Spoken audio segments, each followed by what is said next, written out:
Alright guys, HyDra again saying, hope you're doing well and enjoying your day so far. More updates on potential legal action being taken here against the CDL, with negotiations happening apparently behind the scenes right now between the CDL franchises and the league itself to try and come to a better revenue split situation than what the teams presently have. Is this actually a good or a bad thing though? With the Hex and Scump lawsuit still going on in the background, this could well mean the extension of the CDL into the future. Very much enjoying your thoughts in the comments below. Hit the like button if you enjoy. Subscribe if you're new as always, I'd greatly appreciate it. Plenty to get into. Firstly, just wanted to give some updates because there was some further discussion around this really. David Vonderhaar the other day tweeted out the following, and this link basically takes you still to this website where not much is happening apart from this barn. Now, okay, we looked at this briefly the other day, but the feeling was some others that this could be something blackout related where the barn was, and it was actually noted, if you look even closer here, and even Clara Duty mentioned this as well, she works on player relations with the league. So there might be something happening here COD related, especially when this guy points out that, well, I don't know, he's obviously superimposed this to some degree,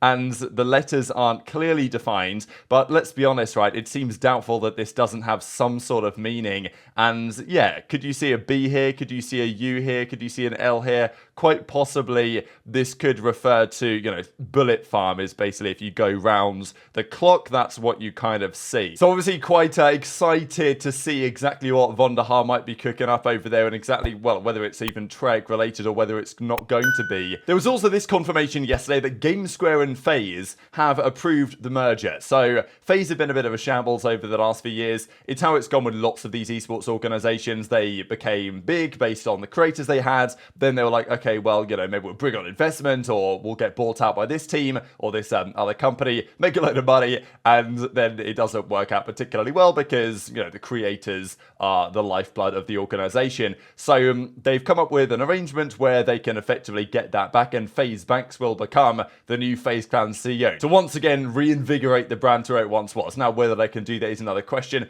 Whether this means anything for the COD team is another debate entirely as well. I mean, as it stands, Atlanta Esports Ventures, they are the FaZe team. FaZe Clan don't operate their own Call of Duty team. They license out the branding effectively, and it is FaZe really, but you know, they license out their branding to Atlanta Esports Ventures. So actually, FaZe profit from the CDL in the sense that Atlanta Esports Ventures pay FaZe to license their brands to be used in the CDL. This is probably one of the reasons why Atlanta Esports Ventures, and I imagine among other of these investor groups, are very much speaking with the CDL right now to say, hey, how about we find a way that we all can make a bit more money out of this, rather than the way that it currently works, which is effectively, if anyone profits out of this league, it's the people that run the league, Activision Blizzard, and the publishers, rather than the organizations and the teams themselves. That may well be changing, and whether anything that is reconstructed around FaZe with banks and everything is going to be part of that, I guess we'll see, because if the CDL does cease to exist in some form, then it's no longer Atlanta Esports Ventures. You might think maybe it is, but then it might just be FaZe Clan again, at which point they would actually have to be spending money, but maybe they're doing better because they've got the old guard back in some respects. Now, again, yesterday, another difficult day for, I think, just generally the gaming landscape. Pretty sure yesterday even PlayStation laid off like 900 employees, and so did ESL Faceit Group. So pretty much in global event production in esports, there are now only 2 players. There used to be several a few years ago. They have consolidated massively now, effectively under EFG, I think they're usually described as here, which is ESL Faceit Group, which are owned by the Saudis, now owned by the Savi Gaming Group, which is funded by the Saudi Arabian Public Investment Fund, I'm pretty sure is how it works. And then you've got Blast as well, and you know, you've got DreamHack and some stuff like this. But pretty much those are the only other event producers really, and most things are now run by ESL Faceit Group, including Esports Engine, which is also part of that arrangement as well. And those are the guys that operate the CDL events, of course. So they've reportedly, as of yesterday, and there was loads of announcements about this, laid off 15% of its global workforce, all departments, all levels of seniority. And this is a consistent trend. We've seen this with the league as well. They laid off loads of employees, and maybe some of those guys got hired back as freelancers or whatever. But it seems to be a pretty consistent and common trend at the moment within all organizations, really just in the tech world in general. There's been lots of layoffs recently because, you know, the argument might be that during the last few years, lots of people have been hired, and then, okay, they go through and they say, all right, well, you know, the easiest way to save $1 million is to, you know, cut 29 or people or whatever that are earning 35k a year, whatever it is. So it's really unfortunate, of course, for those affected in this. What exactly that means for the future of Esports and everything along those lines is another question entirely. But I imagine there are some questions here from the CDL side, from the team side, as to, okay, if you guys are laying off staff, the production team that we are going to be running, do we want to scale back exactly what operations we have? Because the current setup with the PCs, let's be honest, it's a lot of effort. And like the Esports Engine guys running the challenges stuff as well, getting all those PCs out there, all of the complications that PCs have compared to consoles, especially for challenges, is a big deal. So, you know, let's say the CDL say, all right, well, Esports Engine now have, or theoretically, that ownership group over there, the tournament organizer, has fewer staff. So maybe it makes sense for the CDL to scale back somewhat exactly who they bring to the events, which might be more achievable if we're on console, not PCs. There was some debate about that, whether post-CDL or even in the CDL, we'll discuss in a second, you know, potentially an Xbox return, because of course it's Microsoft now, it's not going to be PlayStation, but a return to Xbox, return to consoles could very much be a viable possibility, and maybe this is related in some part. And of course, as Ben J. Asim says, you know, another terrible day in the industry. But of course, I'm sure as many of you guys are aware, this is definitely not just an esports related problem in the world at the moment. Now, we do also have to discuss the negotiations behind the scenes between CDL teams and Activision Blizzard in the CDL. The question is this related to the Hex Scump lawsuit? This is still, I imagine, trundling along in the background. That Hex and Scump are seeking $680 million worth of damages from the Call of Duty League due to its monopoly over the product. And we've talked in some length about exactly, you know, whether they're going to get anything from this or what the situation might be, or whether this is just in some way to force the hand of the league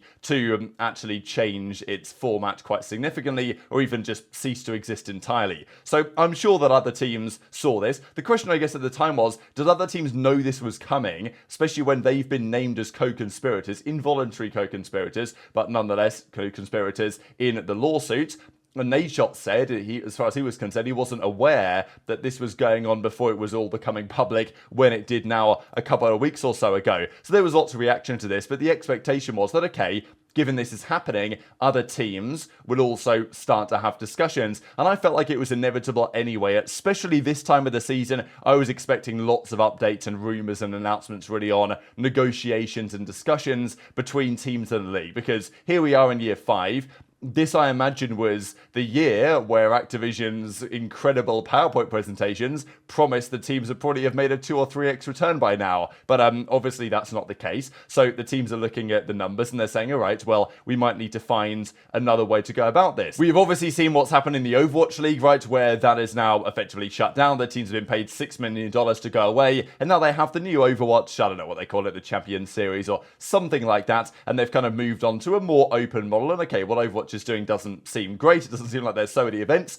but at least it is a step beyond the franchise model and moving into a next step for esports. So, you know, I think COD will get there at some point, but maybe it's a matter of time. So anyway, this was reported by Bloomberg yesterday that the team owners are negotiating changes to try and give the teams a greater share of revenue. As I've said before, the way that this league is structured and just the state of esports in general, in regular sports, nobody owns football, you know what I mean? Like, okay, you have the league that runs the league, but anyone can play the game and set up your own little tournament if you can organize it. No one's going to stop you. Whereas in esports, because Activision owns the game, because, you know, Riot owns the game in Valorant or League of Legends, whatever, then they publish the game and they produce the game and they also, in their case at least, run the league. And this is why Activision, when they saw that the CWL was going, well, they put some money into the CWL, you know, they funded it a bit, they funded the World Championship because it's a good marketing expense, but then they thought, damn, we can make some serious bread out of this, so let's run our own league type thing from then on out.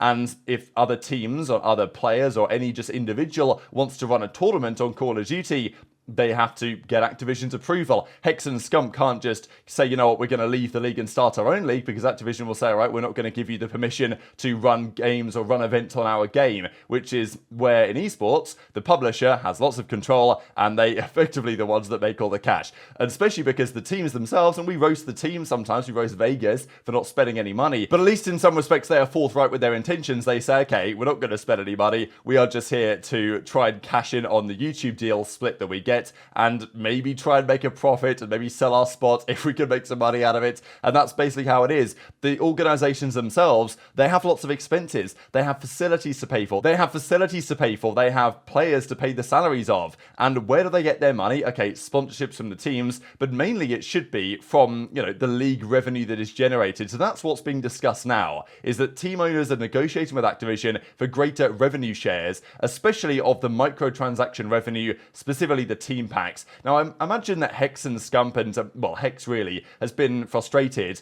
with the revenue split on this, because my understanding is that whatever people pay for the team packs, that money is then just distributed evenly across the teams. I think that's how it works, which is pretty outrageous, because if you're OpTic, you probably sell the vast majority of the team packs, and yet that money is getting distributed equally. I think that's how it works. It might not work like that, it probably shouldn't, but I wouldn't be surprised if it does. And also, of those $12, how much of that is going to the teams? I mean, maybe $6? I don't know, like, are Activision pocketing half of it? That's what Riot do, but, you know, in Valorant, for example. So it's interesting for sure. And they're also looking for fewer restrictions on sponsorships, which is another pretty big deal, because I think especially when the teams first joined the league, and even to this day this is still true, that the league has loads of its own sponsors in certain ways. Some of them have left, some of them might have stayed or been renewed to some degree, but there's loads of sponsorship categories that the teams aren't even allowed to operate in because it conflicts in some regard, which also hurts their own bottom line as well. So they're trying to say to the CDL, hey, if we change a few things here, then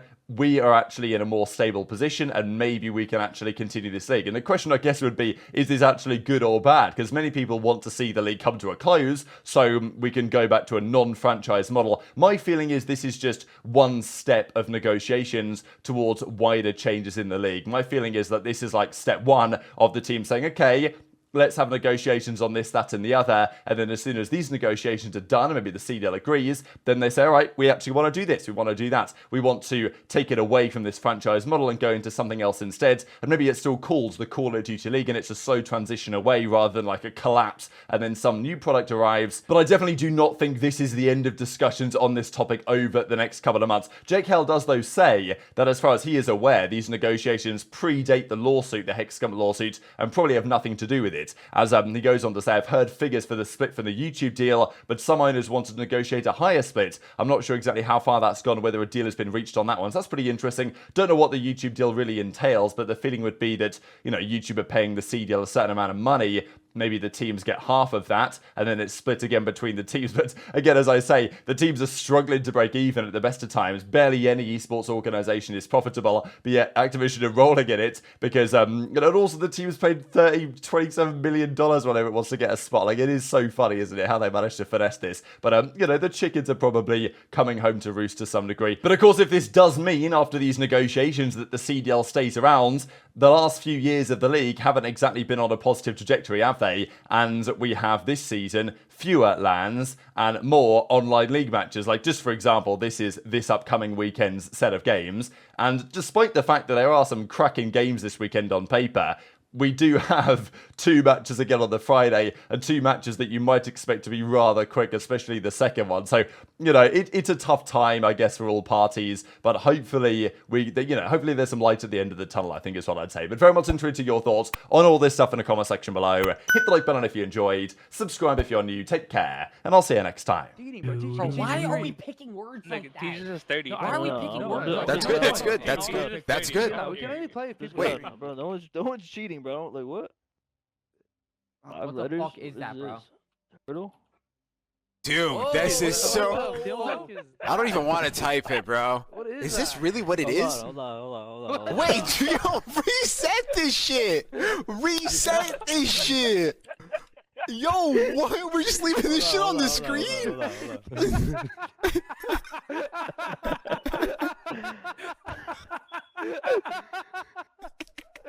Alright, go. No. What? Oh, shit. R. What the fuck was that?